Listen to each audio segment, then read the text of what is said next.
Have you ever caught yourself saying yes when your heart was screaming no? Maybe someone asked for a favor again, and you smiled and agreed, even though you were already tired, already stretched, already holding the weight of the day on your shoulders.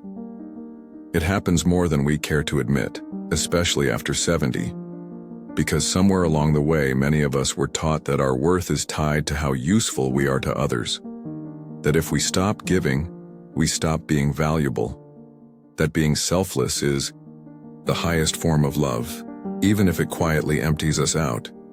But let me ask you something personal. When was the last time you truly received?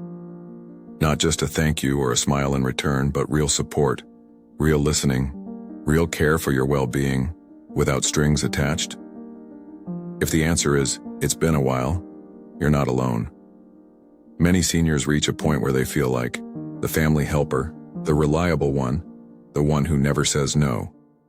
You cook, you watch the grandkids, you loan the money.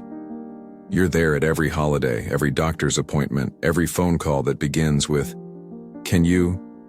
And at first, it might feel good to be needed. But over time, it starts to wear you down. You begin to feel invisible, like you're giving and giving while no one stops to ask, "But how are you really doing?"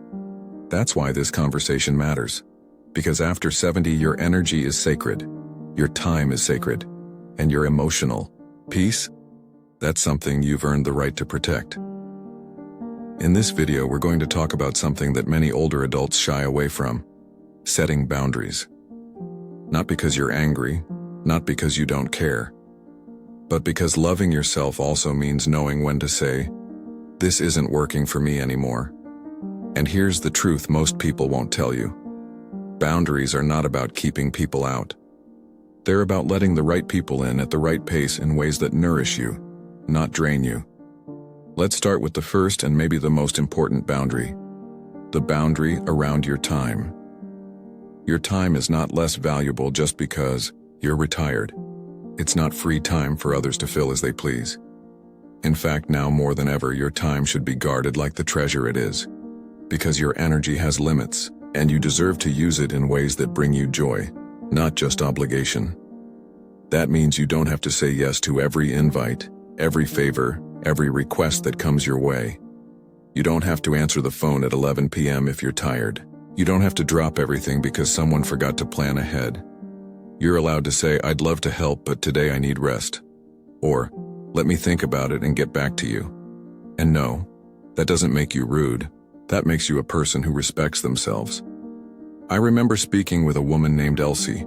She's 78, lives alone, and used to say yes to everything her adult children asked. She babysat every weekend, cooked extra meals, helped pay their bills. And she was proud to be useful, until one day she realized she was lonely, exhausted, feeling like a side character in her own life. So she started saying no, gently, kindly, but firmly. And something amazing happened. Her kids still loved her. They adjusted. And Elsie? She had time again. She started painting, joined a walking group, and even took a short trip by herself. "I feel like I got pieces of myself back," she told me. That's the power of boundaries. Not walls, not selfishness, but a loving pause that says, "I matter too." And once you create that pause, it becomes easier to build the kind of life that feels lighter, freer, and more like your own. Now, once you've protected your time, the next natural boundary, one that often goes unnoticed, is around emotional labor. That's a big phrase, but it simply means this: the energy you spend carrying other people's emotions, solving their problems, calming their storms, even when no one's asking how you're doing. Have you ever noticed how often you become the emotional anchor for everyone around you? Someone's upset, so you reassure them. Someone's in a crisis, so you listen, support, soothe. Even when you're tired, even when you're hurting, even when no one does the same for you. It's a beautiful thing to care. It really is. But caring doesn't mean absorbing. And at this stage of life, you don't need to be everyone's emotional sponge. There's a quiet kind of burnout that happens when you're always the strong one. You smile when you'd rather cry. You hold space for others while your own worries go unheard. You stay calm during their storm, but later find yourself drained, anxious, maybe even resentful, wondering, when will someone hold space for me? Let me tell you something gently. You don't have to be the hero in every story. Sometimes the most loving thing you can say is, I care about you, but I can't hold all of this today. That's not cold. That's clarity. That's maturity. That's emotional self-respect. You can listen, but not fix. You can care, but not carry. I once met a gentleman named Harold, 81, who said something that stuck with me. He told me, for years, I thought being strong meant never letting anyone see me crack. I was everyone's rock. But eventually, I realized even rocks erode in the wind. That's when he started sharing his own feelings. Not just listening, but speaking. Not just supporting, but asking for support too. And his relationships didn't crumble, they deepened. Because people saw the real him, not just the caretaker version. You see, your emotional energy is limited, and just like your time, it deserves to be used with intention. That might mean saying, I'm not in the headspace to talk about that right now. Or, I love you, but this conversation is weighing heavy on me. You can even suggest, maybe it's something to bring up with a counselor or someone trained to support. You better. The people who truly love you will understand. And those who don't? Well, they may need to learn the lesson that love is a two-way street, not a one-way service line. And remember, asking for space doesn't mean you're pushing people away. It means you're pulling yourself back into balance. You're saying, I'm not just here to give, I'm here to live. And that leads us to another important place where boundaries matter. Your home. Let's talk about boundaries within your own four walls. Because for many seniors, especially after 70, home becomes not just a place to live, but a place to heal, reflect, and protect your peace.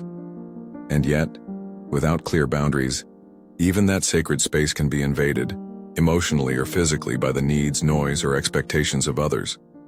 Maybe you've had this experience. A family member stops by unannounced. Again.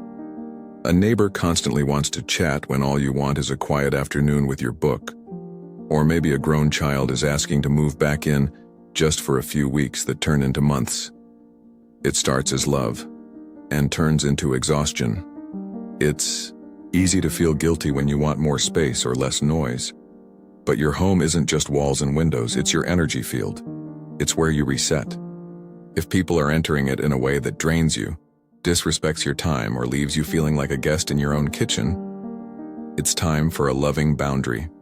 This could be as simple as setting visiting hours, or saying, I love seeing you, but I need a heads up before visitors. It could be letting your adult children know, my home isn't available for long stays anymore. I'm in a season where I need more quiet and independence. And it's not just about people physically entering your home. It's about the emotional clutter they bring. If you find yourself hosting someone who talks nonstop about their problems, argues with your peace, or leaves a trail of stress behind, ask yourself, do I feel better or worse after they leave? You're allowed to choose peace. You're allowed to choose silence. You're allowed to protect your sacred space even from people you love dearly. Because here's the truth. It's not selfish to protect your energy. It's wise. It's necessary.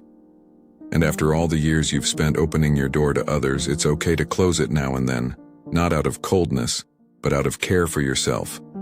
And when you reclaim your space, something beautiful happens. You start to feel at home in yourself again. You're not on edge. You're not overstimulated. You're not waiting for the next disruption.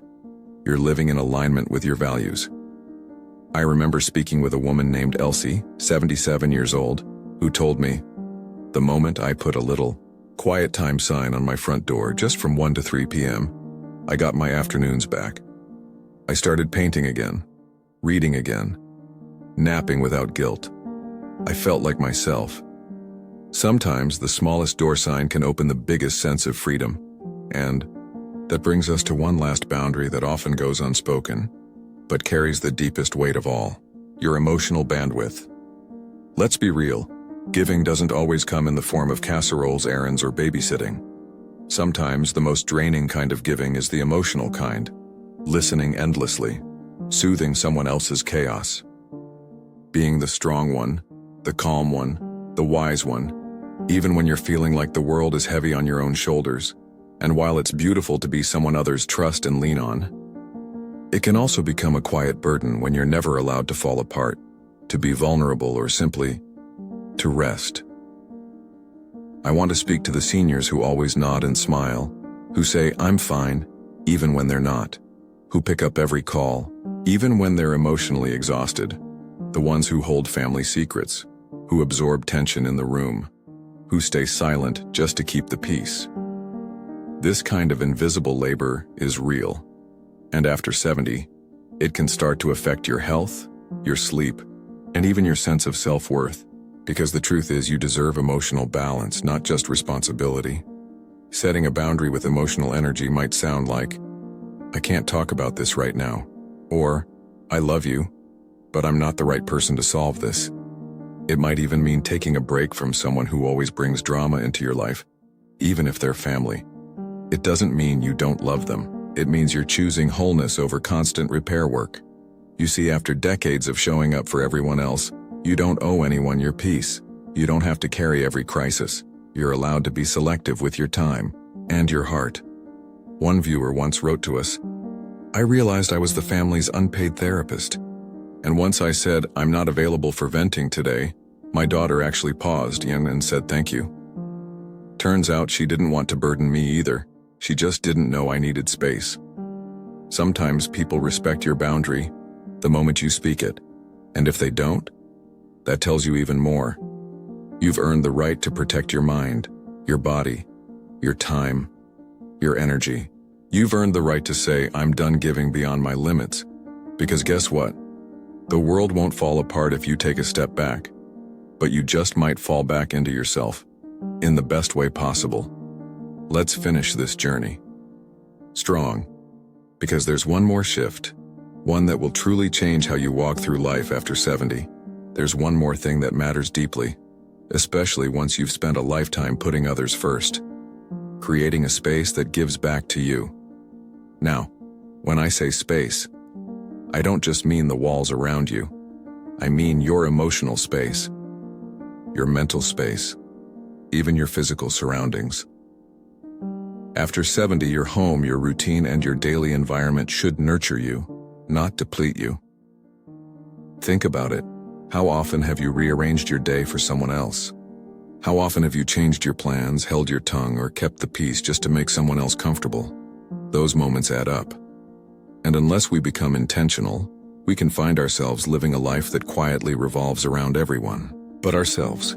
That's why this final boundary is so important. It's the boundary of self-prioritization, of creating time and space each day that exists only for you, not to serve, not to soothe, not to give, but to simply be.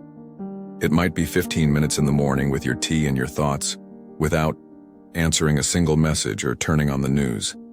It might be a walk you take alone, headphones in, listening to music that makes you feel young and alive again.